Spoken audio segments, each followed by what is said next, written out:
ಕಾಯಕವೇ ಕೈಲಾಸ ಅಂದರೂ ಬಸವ, ಅದರಂತೆ ನಡೆದರೂ ನಡೆದಾಡೋ ದೈವ. ಕಾಯಕವೇ ಕೈಲಾಸ ಅಂದರೂ ಬಸವ, ಅದರಂತೆ ನಡೆದರೂ ನಡೆದಾಡೋ ದೈವ.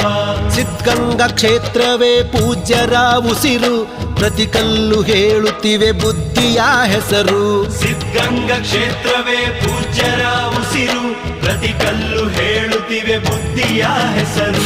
ಕಾಯಕವೇ ಕೈಲಾಸ ಅಂದರೂ ಬಸವ, ಅದರಂತೆ ನಡೆದರೂ ನಡೆದಾಡೋ ದೈವ. ಕಾಯಕವೇ ಕೈಲಾಸ ಅಂದರೂ ಬಸವ, ಅದರಂತೆ ನಡೆದರೂ ನಡೆದಾಡೋ ದೈವ.